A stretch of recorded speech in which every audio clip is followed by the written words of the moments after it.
खबर मेरठ से है। एसडीएम रामजी लाल की पत्नी से लूट का मामला सामने आया है। मेरठ के पॉश कॉलोनी सेंट्रल मार्केट में ये लूट हुई है। आपको बताएं, बाइक सवार दो बदमाशों ने इस घटना को अंजाम दिया है। नौचंदी में मामला दर्ज हुआ है। अब पुलिस सीसीटीवी फुटेज खंगाल रही है। सहारनपुर में तैनात है एसडीएम रामजी लाल। इनकी पत्नी से लूट की खबर। मेरठ में नौचंदी इलाका लगता है, पॉश इलाका है सेंट्रल मार्केट, जहां पर दो बाइक सवार बदमाशों ने लूट की घटना को अंजाम दिया है। नौचंदी में मामला दर्ज कराया गया है। सीसीटीवी फुटेज पुलिस खंगाल रही है। इस मामले की जांच जारी है। एसडीएम सहारनपुर में तैनात हैं रामजी लाल। इनकी पत्नी से लूट की खबर मेरठ से। बाइक सवार दो बदमाशों ने घटना को अंजाम दिया है। मेरठ के पौष इलाके सेंट्रल मार्केट में लूट की खबर मिल रही है। एसडीएम रामजी लाल की पत्नी से लूट की खबर मेरठ से। मेरठ के पौष इलाके सेंट्रल मार्केट में यह लूट हुई है। एसडीएम रामजी लाल सहारनपुर में तैनात हैं। ऐसे में नौचंदी में पूरा मामला दर्ज किया जा चुका है। पुलिस सीसीटीवी फुटेज खंगाल रही है। इसी के आधार पर जांच की जा रही है। लूट का यह मामला सहारनपुर में तैनात एसडीएम रामजी लाल की पत्नी के साथ पॉश मार्केट में यह लूट पेश आई है, जहां पर दो बाइक सवार बदमाशों ने इस लूट को अंजाम दिया है। मौके से फरार हो गए हैं। पुलिस को इनकी तलाश है। सीसीटीवी फुटेज की मदद ली जा रही है इनकी धरपकड़ के लिए।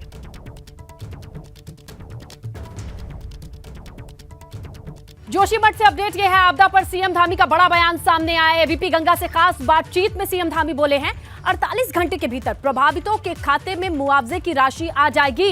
तो सीएम ने खुद एबीपी गंगा से बातचीत की है और इसमें इस बात को स्पष्ट किया है कि 48 घंटे के भीतर जो लोग प्रभावित हैं उनके खाते में मुआवजे की राशि आ जाएगी। इसमें कोई डिले नहीं होगा। इस बात को उन्होंने क्लियर किया है। एबीपी गंगा से एक्सक्लूसिव बातचीत में मुख्यमंत्री पुष्कर सिंह धामी ने इस बात को क्लियर किया है, जोर देके कि 48 घंटे के भीतर प्रभावित लोगों के खातों में मुआवजे की राशि आ जाएगी। इसमें कोई वक्त नहीं लगेगा। एक तय समय है, वो 48 घंटे का है। इसके भीतर ही मुआवजे की राशि ट्रांसफर हो जाएगी। ये बड़ी अपडेट जोशीमठ आपदा पर विस्थापित करने से पहले तमाम लोगों का, स्थानीय लोगों का अड़े रहना और उस पे कई मांगों के साथ एक बड़ा सवाल मुआवजे को लेकर था। इसे लेकर के ही मुख्यमंत्री पुष्कर सिंह धामी ने एबीपी गंगा से एक्सक्लूसिव बातचीत की है और इसमें उन्होंने क्लियर किया है कि 48 घंटे के भीतर जितने प्रभावित लोग हैं उनके खाते में मुआवजे की राशि आ जाएगी, ट्रांसफर हो जाएगी। ऐसे में मुआवजे की मांग को लेकर अड़े लोगों को विस्थापित करने का जो चैलेंज है, क्या उससे पार पा पाएंगे सीएम? चुनाव के लिए नामांकन की आज आखिरी तारीख है और कानपुर में भाजपा के दोनों उम्मीदवार आज नामांकन करेंगे। अरुण पाठक, वेणु रंजन भदौरिया के नामांकन की बात, जहां ब्रजेश पाठक भी मौजूद रहेंगे डिप्टी सीएम। झांसी शिक्षा खंड के प्रत्याशी बाबूलाल तिवारी भी आज नामांकन करेंगे। केशव प्रसाद मौर्य झांसी में नामांकन के दौरान मौजूद रहेंगे।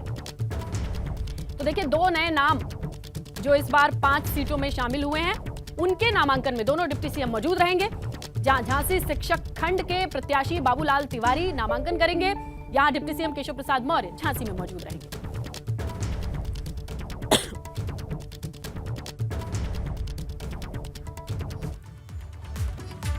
तो देखिए, नामांकन का लास्ट राउंड है। एमएलसी चुनाव के लिए नामांकन करेंगे आज सभी उम्मीदवार। नामांकन दाखिल करने का आज आखिरी दिन है। इसके साथ भाजपा प्रत्याशी अरुण पाठक और वेणु रंजन भी आज नामांकन करने वाले हैं। झांसी में भाजपा शिक्षक एमएलसी भी आज नामांकन करेंगे। डिप्टी सीएम केशव प्रसाद मौर्य झांसी में मौजूद रहेंगे, जबकि डिप्टी सीएम ब्रजेश पाठक कानपुर में नामांकन के दौरान शामिल होंगे। नामांकन के जरिए शक्ति प्रदर्शन भी करेगी बीजेपी, ये बात सामने आ रही है। 30 जनवरी को 5 सीट के लिए चुनाव होना है। उससे पहले नामांकन की आज आखिरी तारीख और ऐसे में डिप्टी सीएम की मौजूदगी रहेगी कहां? कानपुर में और झांसी में। 2 नए नाम हैं 5 सीट पर, जिसमें 3 सिटिंग एमएलसी हैं। 2 नए नामों के नामांकन के लिए माना जा रहा है कि पूरे लाव लश्कर के साथ नामांकन किया जाएगा और ऐसे में बीजेपी की तैयारी पूरी है। इसका अंदाजा आप इस बात से लगा सकते हैं कि दोनों डिप्टी सीएम दोनों नए नाम के साथ मौजूद रहेंगे जब नामांकन की प्रक्रिया होगी। 30 जनवरी की तारीख जब 5 सीटों पर एमएलसी का चुनाव होना है। ऐसे में माना यह जा रहा है कि बीजेपी की तैयारी पूरी है। 3 सिटिंग एमएलसी वो भी नामांकन करेंगे क्योंकि नामांकन की आज आखिरी तारीख है। लेकिन जो 2 नए नाम हैं उनके नामांकन के लिए डिप्टी सीएम मौजूद रहेंगे। दोनों डिप्टी सीएम मौजूद रहेंगे। कहां कहां, ये हम आपको बताते चले। कानपुर में मौजूद रहेंगे ब्रजेश पाठक, तो वहीं झांसी में मौजूद रहेंगे केशव प्रसाद मौर्य।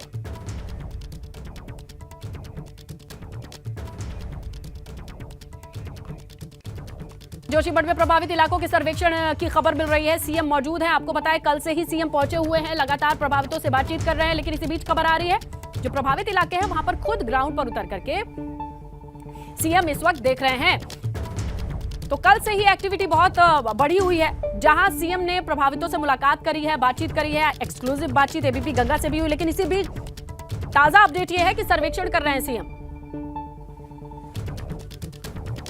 सीधा रुख करते हैं हमारे सहयोगी रवि कैंतुरा का, और वो ग्राउंड पर मौजूद हैं। शुरू से इस पूरी खबर पर उनकी नजर है।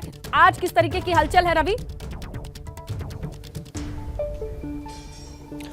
बिल्कुल, देखिए मुख्यमंत्री कल यहाँ पर थे, रात्रि प्रवास उन्होंने यहाँ पर किया है और रात को भी वो यहाँ पर जो लोग बेघर हुए हैं उनसे उन्होंने बातचीत की है। वो तस्वीरें हमने दिखाई थी। लेकिन इस वक्त अब मुख्यमंत्री यहाँ पर पहुँचने वाले हैं। ये नरसिंह मंदिर है, भगवान बद्र विशाल की जो शीतकालीन पूजा है वो यहाँ पर ही होती है। तो ये नरसिंह मंदिर है और जहाँ पर मुख्यमंत्री अब कुछ ही देर में, क्योंकि ऊपर उनकी फ्लीट आ गई है, यहाँ से थोड़ा सा पैदल रास्ता है और पैदल रास्ते से होते हुए मुख्यमंत्री यहाँ पर पहुँचेंगे। सबसे पहले आज मुख्यमंत्री अपने दिन की शुरुआत करना चाहते हैं भगवान नरसिंह के आशीर्वाद से। यहाँ से वो पूजा अर्चना करेंगे और जिस तरीके से जो जोशीमठ पर संकट आया है उस संकट के बीच जो है भगवान नरसिंह की पूजा अर्चना से यहाँ के लोगों को राहत मिल सके, भगवान से भी प्रार्थना करेंगे। यही वजह है कि मुख्यमंत्री का जो आज कार्यक्रम है वो शुरुआत होगी नरसिंह मंदिर से, जहाँ पर मुख्यमंत्री आएंगे और पूजा अर्चना करेंगे। मुख्यमंत्री ऊपर आ चुके हैं लेकिन अभी पैदल जो है यहाँ से यहाँ पर पहुँचेंगे। मंदिर में कुछ पैदल रास्ता है जिसके बाद यहाँ पर पहुँचेंगे। तो आज की शुरुआत यहाँ से है। उसके बाद की अगर बात करें तो मुख्यमंत्री की आज ताबड़तोड़ बैठकें हैं, क्योंकि सबसे बड़ी बात उन 2 होटल को लेकर बनी हुई है जिनको अभी ध्वस्त नहीं किया गया है और यहाँ पर बर्फबारी भी शुरू हुई है। ऊपरी इलाकों में काफ़ी बर्फ गिर चुकी है। तो ऐसे में वहाँ के होटल जो स्वामी हैं उनसे बातचीत भी रहेगी और ये कोशिश की जाएगी कि जो बहुत ज़्यादा दरारें जिन पर हैं उनको जल्द से जल्द हटाया जाए। इसके अलावा आज मुख्यमंत्री के महत्वपूर्ण कार्यक्रम ये भी हैं, क्योंकि आज मुख्यमंत्री यहाँ पर उन 2 समितियों के साथ भी बातचीत करने वाले हैं जो मुआवजे को लेकर यहाँ पर बनाई गई हैं। क्योंकि यहाँ पर अलग अलग राय है तमाम लोगों की। कुछ लोगों को बना हुआ घर चाहिए, कुछ लोग चाहते हैं कि ज़मीन चाहिए, कुछ लोग चाहते हैं कि यहाँ उनको सिर्फ धनराशि दे दी जाए और यहाँ से वो अपना जो है खुद घर बना देंगे। तो अलग अलग राय हैं, अलग अलग तरीके से लोगों को इस बार यहाँ पर हानि भी हुई है, क्योंकि किसी के घर है, किसी की दुकान है तो किसी के होटल है। तो इसी वजह से 2 समितियाँ बनाई गई हैं और उन 2 समितियों के साथ भी आज मुख्यमंत्री बैठक करेंगे, क्योंकि सरकार और प्रशासन के पास समय की कमी है। और समय की कमी इस वजह से है क्योंकि मौसम यहाँ पर बदल रहा है, जर्जर इमारतें हो चुकी हैं और ये वजह है कि चाहते हैं कि जल्द से जल्द इस पर मुआवजे की बात को फाइनल करके लोगों के साथ वो बातचीत करें और उसके बाद आगे की जो कार्रवाई यहाँ पर करनी है लोगों को सुरक्षित रखने के लिए वो की जाए। तो ये बड़ा महत्वपूर्ण है। इसके अलावा आईटीबीपी और एसडीआरएफ और एनडीआरएफ इन तमाम जो अधिकारी यहाँ पर मौजूद हैं उनके साथ भी मुख्यमंत्री आज यहाँ पर महत्वपूर्ण बैठक करने वाले हैं। मुख्यमंत्री आईटीबीपी में रुके हुए हैं और आईटीबीपी में ही ये तमाम जो आज बैठकें हैं वो होनी है। लेकिन सबसे पहले जो दिन की शुरुआत होगी वो नरसिंह भगवान के आशीर्वाद से होगी। उनकी पूजा अर्चना यहाँ पर मुख्यमंत्री करने वाले हैं और उन्हीं का इंतजार है, क्योंकि यहाँ से पैदल मार्ग है और मुख्यमंत्री पैदल ही यहाँ नीचे आएंगे। तमाम लोग उनका यहाँ पर इंतजार भी कर रहे हैं और यहाँ से ही वो उसके बाद जब यहाँ पर पूजा अर्चना करेंगे उसके बाद आईटीबीपी जाएंगे, क्योंकि कल रात की अगर बात करें तो तमाम जो आपदा के जो प्रभावित हैं उनके साथ वो राहत शिविर में गए थे। राहत शिविर में उन्होंने उनके साथ बातचीत की और उनसे ये जाना कि क्या कड़कड़ाती ठंड में प्रशासन की पूरी व्यवस्थाएं हैं या फिर कोई दिक्कतें तो नहीं है। उसके बाद हमने लोगों से बातचीत भी की थी, उन्होंने भी बताया कि मुख्यमंत्री आए हैं तो ढांढस बनता है और कहीं ना कहीं लोगों की एक आस मजबूत होती है कि अब कुछ अच्छा होगा। तो प्रदेश का मुखिया इस वक्त जो है जब उन्हीं आपदा प्रभावितों के बीच हैं और आज भी जो बैठकें हैं वो बैठकें इस वजह से महत्वपूर्ण है क्योंकि आगे के निर्णय लेना बहुत ज़रूरी है। जैसे कि कल प्रेस कॉन्फ्रेंस सचिव मुख्यमंत्री ने की थी, उन्होंने बहुत कुछ चीज़ें बताई थी कि यहाँ पर दरारों के आने का सिलसिला जो है 7 जनवरी की बाद जो है देखा नहीं गया, वो नई दरारें नहीं आई। इसी तरीके से जो पानी का रिसाव जो बहुत ज़्यादा हो रहा था वो भी पिछले 3 से 4 दिनों से वो कम है। तो ये कुछ चीज़ें हैं जो कि एक अच्छे संकेत हैं। अब मैं आपको सीधी तस्वीरें बताता हूँ जहाँ पर मुख्यमंत्री पुष्कर सिंह धामी ये पैदल रास्ते से नीचे आ रहे हैं और यहाँ पर अब नरसिंह मंदिर में वो पूजा अर्चना करेंगे और यहाँ की खुशहाली के लिए वो बात करेंगे। तो यहाँ से नरसिंह मंदिर पे मुख्यमंत्री आएंगे, वो आईटीबीपी से आए हैं। उसके बाद यहाँ पर पूजा अर्चना होगी। यहाँ पर भी तैयारियाँ हैं, मैं तब तक वो दिखा देता हूँ जब तक मुख्यमंत्री जी नीचे आते हैं। जी, तो मैं बात कर लेता हूँ। सर, मुख्यमंत्री जी आ रहे हैं, किस तरीके का कार्यक्रम है पूजा अर्चना में? हमें पृथ्वी का संकट है तो गाय पूजा पहले करेंगे, हम गौ पूजा, फिर गुरु पूजा करेंगे, फिर भगवान नरसिंह की पूजा करेंगे। गाय है, बच्ची, ये दोनों बच्चा सहित गाय है, सबत से गाय। तो यहाँ पर किस तरह पूजा थोड़ा सा बताइए, कितना महत्व है क्योंकि संकट आप यहाँ पर शास्त्र कहता है गोवीर विप्रश्च वेदेश्च सतीभिः सत्यवादिभिः अलुब्धैः दानशीलिश्च सत्यभिः धारितमयी। गाय पृथ्वी का स्वरूप है, तो प्रथम गाय का ही पूजन हम करेंगे। बिल्कुल, देखिए यहाँ पर गाय है और उनकी पूजा के बाद ही जो है पूजा आगे की होगी। तो ये क्योंकि यहाँ पर जिस तरीके का जो संकट आया है, तो उसके बाद जो गाय है, बच्ची है, उनके बाद इस पर पूजा होनी है। यहाँ के जो पंडित जी हैं उन्होंने हमें बताया, जो पुरोहित हैं यहाँ के, उन्होंने हमें ये बात बताई। तो आप देखिए यहाँ पर गाय बच्ची है, तो मुख्यमंत्री यहाँ पर आएंगे और यहाँ पर जो है पूजा होनी है। और इसी वजह से आज नरसिंह भगवान के मंदिर के बाहर आप देख सकते हैं कि गाय माँ को यहाँ पर लाई और मुख्यमंत्री यहाँ पर आ रहे हैं और उनसे हम बात भी करेंगे। फिलहाल मैं आपको तस्वीरें दिखाता हूँ कि मुख्यमंत्री यहाँ पर पहुँच रहे हैं और उसके बाद ये मैं वो तस्वीरें भी दिखाऊंगा जब यहाँ पर वो पूजा की शुरुआत बाहर से यहाँ से शुरू करेंगे। तो उसके बाद यहाँ से जब पूजा अर्चना होगी तो उसके बाद मुख्यमंत्री फिर अपने बैठकों का दौर शुरू करेंगे। तो फिलहाल मुख्यमंत्री आज यहीं पर हैं और जो लगातार बैठकें हैं वो चलती रहेंगी। अब मैं आपको तस्वीरें दिखा देता हूँ। मुख्यमंत्री यहाँ से जो नरसिंह मंदिर का द्वार है वहाँ पर आ चुके हैं। यहाँ से मुख्यमंत्री नीचे आएंगे नंगे पांव और उसके बाद ही जो आगे की पूजा अर्चना है वो शुरू करेंगे। हम उनसे बात भी करेंगे और आज का पूरा शेड्यूल भी जानेंगे कि क्या उनका पूरा शेड्यूल आज रहने वाला है और जोशीमठ के संकट से बाहर जोशीमठ को निकालने के लिए सरकार का मेगा प्लान क्या है, क्या वो आगे करना चाहते हैं और आज किस तरीके की उनकी जो बैठकें हैं वो भी कितने महत्वपूर्ण हैं, ये बहुत ज़रूरी है। तो यहाँ से मुख्यमंत्री अब आएंगे और ये भगवान नरसिंह का मंदिर है जहाँ पर शीतकालीन प्रवास बद्री विशाल की जो गद्दी स्थल है वो यहाँ शीतकालीन प्रवास रहता है और जो भी भगवान बद्री विशाल के दर्शन करने जाते हैं वो पहले नरसिंह भगवान के दर्शन करते हैं, तभी उस यात्रा को पूरा माना जाता है। तो ये अब यहाँ से मुख्यमंत्री नीचे उतर रहे हैं, उसके बाद दर्शन होगा क्योंकि ये बड़ी महत्ता इस स्थान की है जहाँ पर हम लोग खड़े हैं। क्योंकि एक बड़ा संकट ये भी था कि जोशीमठ जिस तरीके से न्यू जोशीमठ की बात आई है, लेकिन कुछ ऐसे धार्मिक स्थान हैं जिन धार्मिक स्थानों को शिफ्ट नहीं किया जा सकता। तो ऐसे धार्मिक स्थानों को भी अच्छे तरीके से किया जा सके, ये बहुत महत्वपूर्ण है। तो यहाँ से मुख्यमंत्री नीचे आएंगे और उसके बाद हम उनसे बातचीत भी करें। ये तस्वीरें आप देख सकते हैं जहाँ पर आए हैं और यहाँ पर चलेंगे।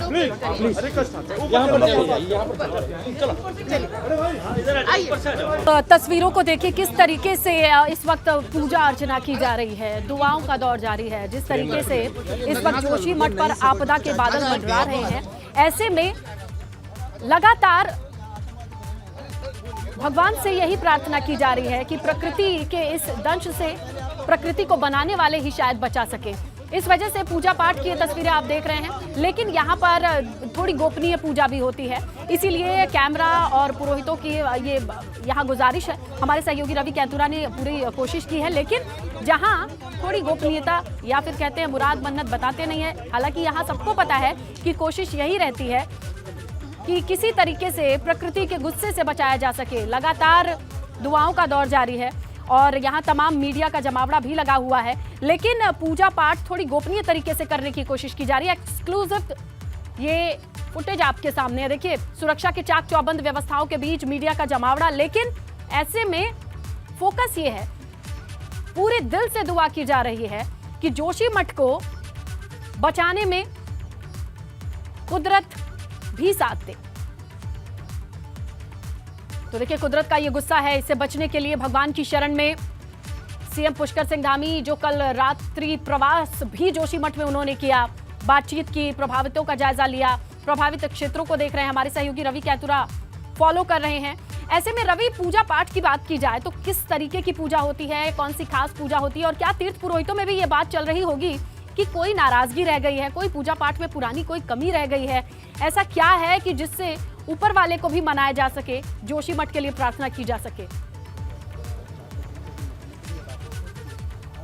बिल्कुल, देखिए जब भी उत्तराखंड में इस तरीके की आपदाएं आई हैं तो दैवीय आपदा के साथ जो प्राकृतिक आपदाएं हैं उनको दैवीय आपदा के रूप में भी तमाम लोग यहाँ के देखते हैं, क्योंकि धार्मिक स्थल हैं और यही वजह है कि इस तरीके के भी तमाम जो बातें हैं वो सामने आती हैं। तो आज भगवान नरसिंह के आशीर्वाद को लेकर ही मुख्यमंत्री अपने कार्यक्रमों को आगे बढ़ाना चाहते हैं। यहाँ पर आप देखेंगे तो जो गाय है यहाँ से ही पूजा की शुरुआत होगी, क्योंकि अभी हमें उन्होंने बताया था जो यहाँ पर पुरोहित हैं कि यहाँ से जो शुरुआत है वो पूजा की यहीं से होनी है और उस पूजा के बाद ही भगवान नरसिंह के दर्शन करने मुख्यमंत्री अंदर जाएंगे और उसके बाद वहाँ पर अपनी पूजा को पूरा करेंगे। क्योंकि बड़ा ये जिस वक्त हम जहाँ पर खड़े हैं, क्योंकि जोशीमठ में एक बड़ा संकट ये भी है कि लोगों को शिफ्ट किया जा सकता है। जैसे टिहरी को में एक न्यू टिहरी बनाई गई थी, वैसे जोशीमठ को न्यू जोशीमठ बनाया जा सकता है, लेकिन जो धार्मिक स्थल हैं उनको यहाँ से शिफ्ट नहीं किया जा सकता, क्योंकि उनका एक अलग महत्व होता है। थोड़ी खास लग रही है, गौ माता है, बछिया है, इस तरीके की पूजा के बारे में पुरोहितों ने कुछ बताने से तो इनकार कर दिया है, लेकिन फिर भी कोई जानकारी?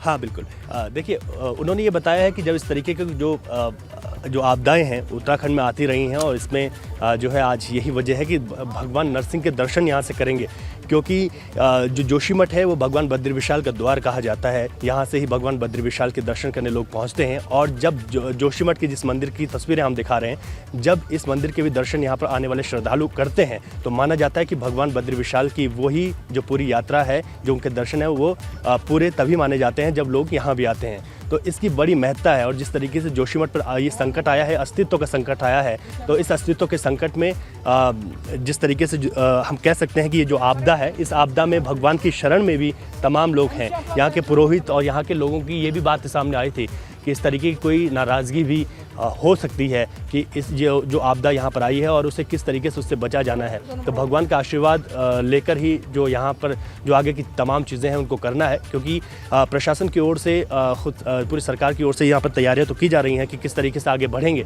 लेकिन जो तमाम चीज़ें हैं उनको पूरा किया जाना है। अब मैं तस्वीर आपको मुख्यमंत्री पुष्कर सिंह धामी की दिखा देता हूँ। मुख्यमंत्री यहाँ से आए हैं, ये परंपरा है यहाँ पर जिस तरीके से वो यहाँ पर पूजा अर्चना करेंगे। देखिए मुख्यमंत्री इसी वजह से थोड़ा सा रुके थे, ये देख सकते हैं कि यहाँ पर क्योंकि जो अंदर है मुख्यमंत्री आए हैं। बिल्कुल, देखिए हमने बताया था कि पहले जो गौ माता है उनकी पूजा यहाँ पर होगी, उसके बाद ही भगवान नरसिंह के दर्शन करेंगे और उनका आशीर्वाद लेंगे जोशीमठ के लिए। तो यहाँ पर जो तीर्थ पुरोहित हैं वो यहाँ पर हैं और उनके साथ अब जो मुख्यमंत्री हैं वो यहाँ पर पूजा कर रहे हैं, गौ माँ हैं और उनके साथ ये तस्वीरें साफ तौर पर आप देख सकते हैं कि किस तरीके से यहाँ पर ये पूजा चल रही है, क्योंकि मुख्यमंत्री के दिन की शुरुआत यहीं से है। इसके बाद तमाम बैठकें भी हैं, एक अलग वेशभूषा है, उसी तरीके से कहाँ गए हैं, इसी वजह से कुछ देर के लिए रुके थे। और देखिए गौ माता की पूजा की ये तस्वीरें सनातन परंपरा के अनुसार। बिल्कुल, ये देखिए पुरोहितों का मंत्रोच्चारण शुरू हो चुका है और यहाँ पर ये तस्वीरें हैं।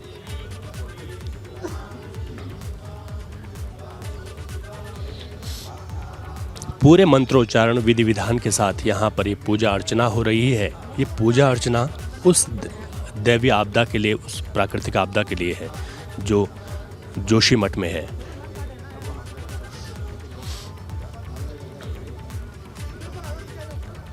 क्योंकि जिस स्थान पर इस वक्त मुख्यमंत्री हैं, इस स्थान की अपने आप में बड़ी महत्ता है और यही वजह है कि आज यहाँ से मुख्यमंत्री शुरुआत कर रहे हैं और यहाँ की कुशल क्षेम के लिए भगवान से प्रार्थना भी करेंगे।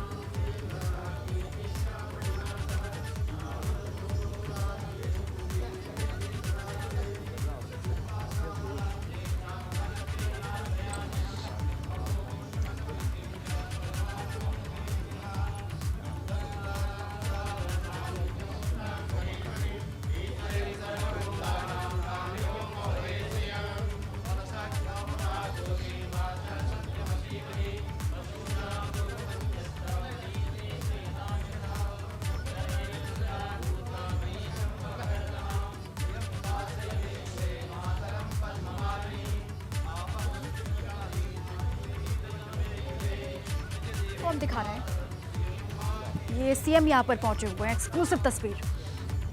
पूजा अर्चना यहाँ पर की जा रही है, सुबह का वक्त है। बहुत बड़े मुश्किल के दौर से जोशीमठ के लोग इस वक्त गुजर रहे हैं। सरकार के लिए भी बहुत बड़ी चुनौती है। खुद सीएम धामी की मौजूदगी यहाँ पर, कल आपने देखा आपदा पीड़ितों से मुलाकात की। सुबह से लगातार वो सर्वेक्षण कर रहे हैं, अलग अलग हिस्सों में जा रहे हैं, वहाँ पर स्थितियों को देख रहे हैं। और यहाँ ये सीधी तस्वीर आपके सामने है, नरसिंह मंदिर पहुंचे हुए हैं सीएम धामी और पूरे विधि विधान के साथ मंत्रोच्चारण के बीच में पूजा करते हुए सीएम पुष्कर सिंह धामी। बेतहाशा उम्मीदें हैं जोशीमठ के लोगों को सीएम से, सरकार से, कि जल्द से जल्द उनको उनका आशियाना मिल जाएगा, पुनर्वास उनका हो जाएगा। और ये चुनौती बहुत बड़ी खुद सीएम पुष्कर सिंह धामी के सामने भी है, क्योंकि ये विकट परिस्थितियां जो बनी हैं,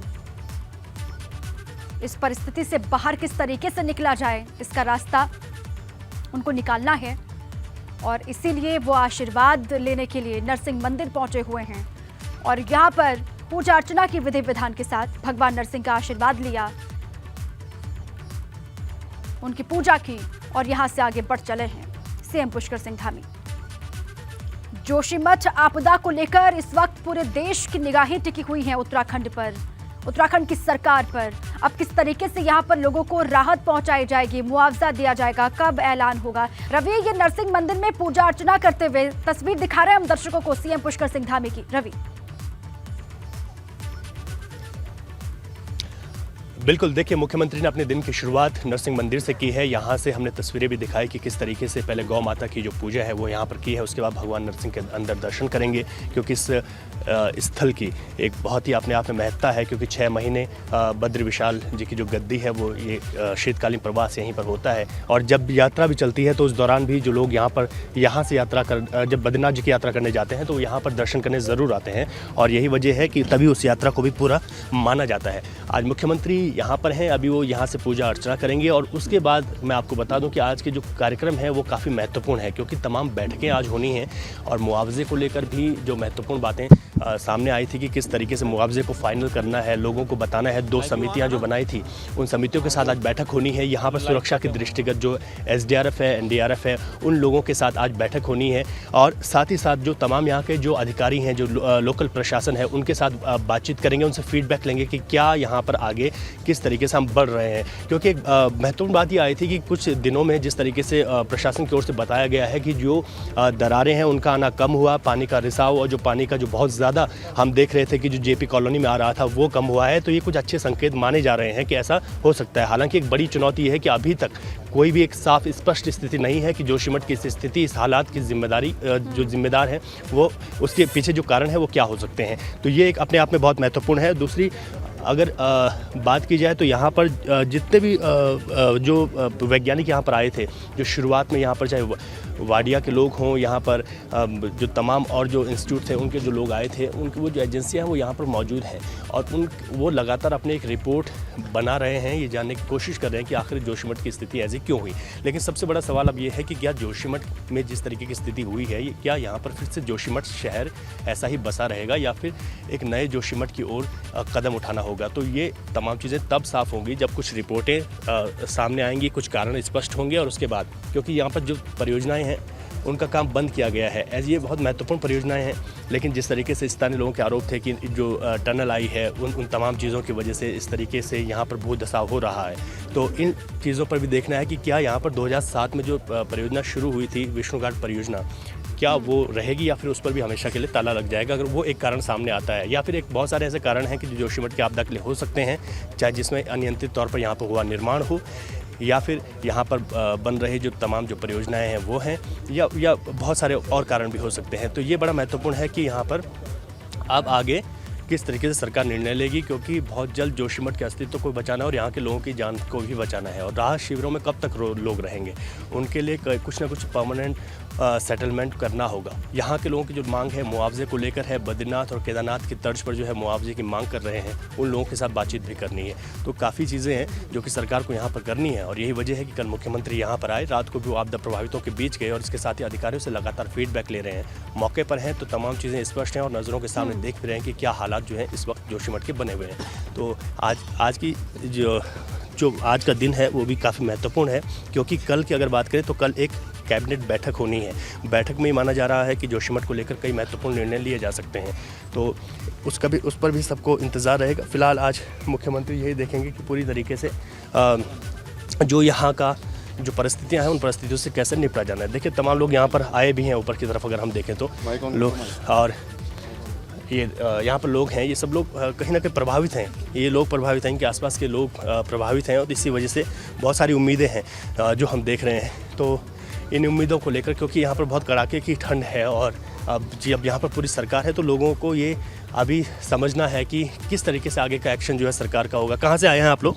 हम ये नरसिंह मंदिर जोशीमठ से आए। घर कैसे सुरक्षित है? हाँ, अभी तक तो सुरक्षित है। ये वाला एरिया सुरक्षित है ना? नरसिंह मंदिर वाला एरिया सुरक्षित है अभी। अच्छा, आप यहीं के रहने वाले हैं। नरसिंह मंदिर की तो काफ़ी महत्ता है, हम बता रहे हैं, आप लोग तो ज़्यादा जानते हैं। बताइए, आज मुख्यमंत्री आए हैं, भगवान का आशीर्वाद, नरसिंह भगवान का आशीर्वाद ले रहे हैं? हाँ, आज यहाँ नरसिंह मंदिर में मुख्यमंत्री जी आए हैं, भगवान का आशीर्वाद लेंगे और सभी जनताओं को और सुरक्षा देंगे।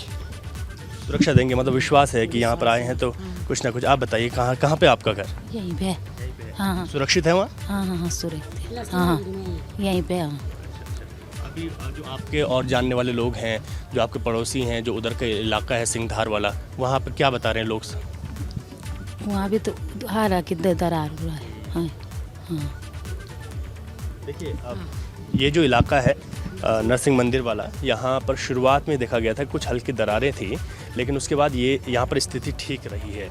तो ये देखिए भगवान का आशीर्वाद भी इसे कह सकते हैं, लेकिन सभी ये चाहते हैं कि ऐसा पूरा जोशीमठ ही ठीक रहे और उसका अस्तित्व, उसका धार्मिक रवि, जो सिंगधार है, जो बचा प्रभावित रहे। इलाका है, जहाँ पर ये भी दरारें एक बहुत वजह है। ज्यादा आई हैं, वहाँ से नरसिंह मंदिर की दूरी कितनी होगी? ये जो पूरा इलाका है, आप ये कह रहे हैं कि ये अभी सुरक्षित है, यहाँ के लोग अभी सुरक्षित हैं, सिंगधार से यहाँ की दूरी रवि कितनी होगी? हाँ, बिल्कुल। देखिए सिंगधार जो है, सिंगधार से यहाँ की अगर दूरी की बात की जाए तो तकरीबन 2 किलोमीटर के आसपास है, ज़्यादा दूरी नहीं है यहाँ से। लेकिन ये वाला जो इलाका है ये सही है, यहाँ के लोग कह रहे हैं कि सेफ़ है, क्योंकि शुरुआत में यहाँ कुछ दरारें देखी गई थी, लेकिन उसके बाद ऐसा यहाँ नहीं हुआ है। तो लेकिन 2 किलोमीटर के उधर अगर हम देखें तो वहाँ सिंगधार के हमने इलाके में दिखाया था, जहाँ पर सिंगधार वही इलाका है जहाँ पर मंदिर टूट गया था, अपना आप ही उखड़ कर जो है दूसरी जगह चले गया था, पलट गया था। तो वहाँ की स्थितियाँ बहुत ख़राब हैं। सिंगधार के ऊपर वाला वो इलाका है जहाँ पर 2 होटल आपस में चिपके हुए हैं, जिनको गिराने की बात हो रही है।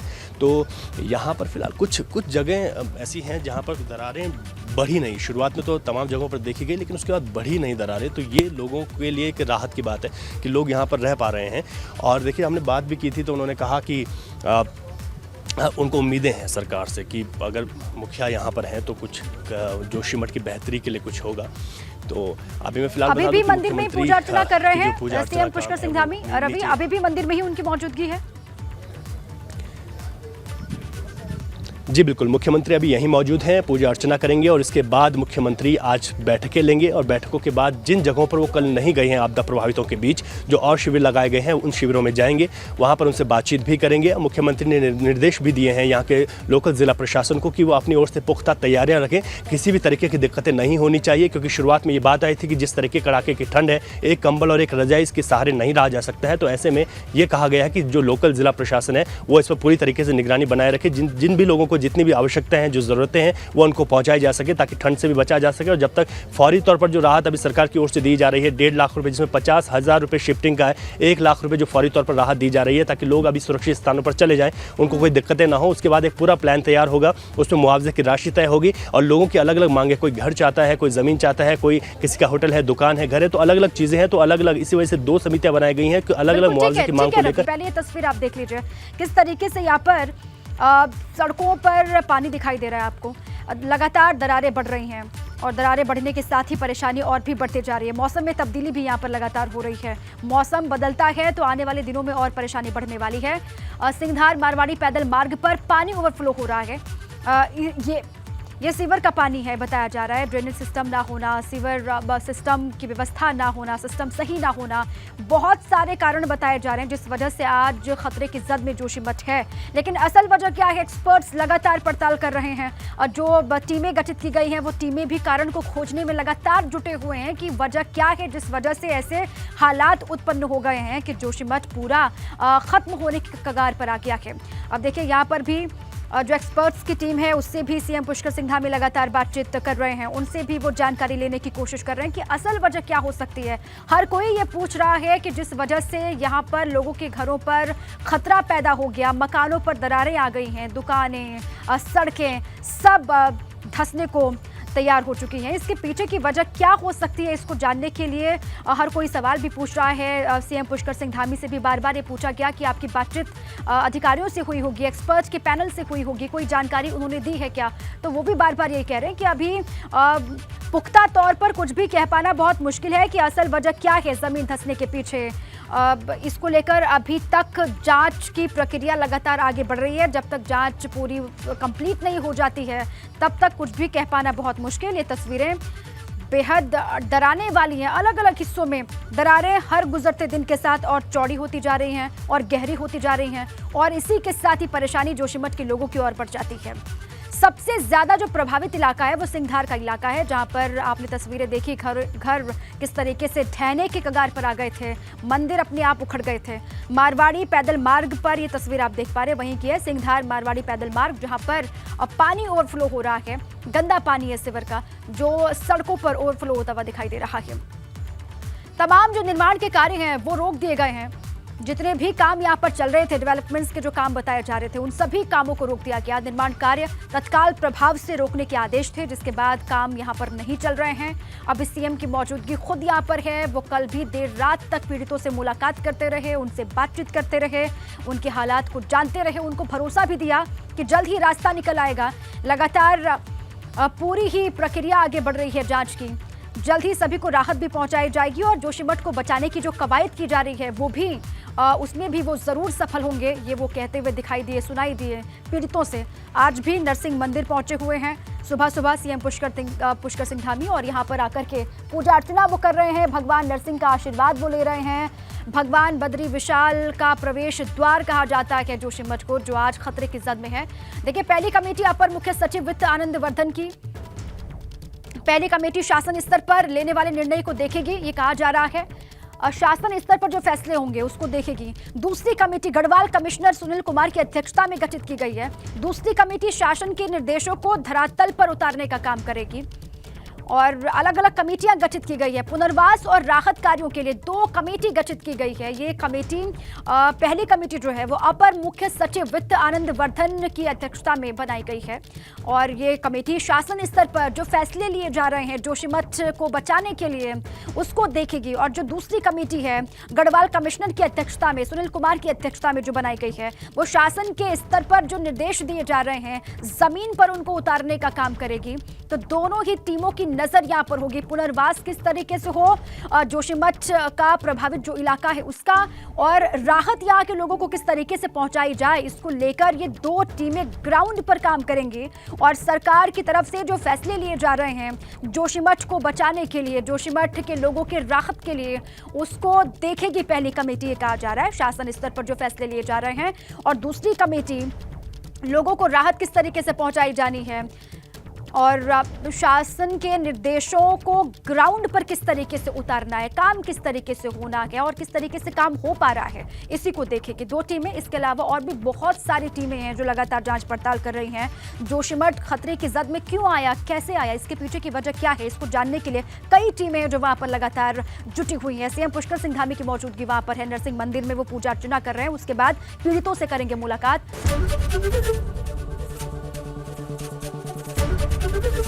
एबीपी गंगा, खबर आपकी, जुबान आपकी।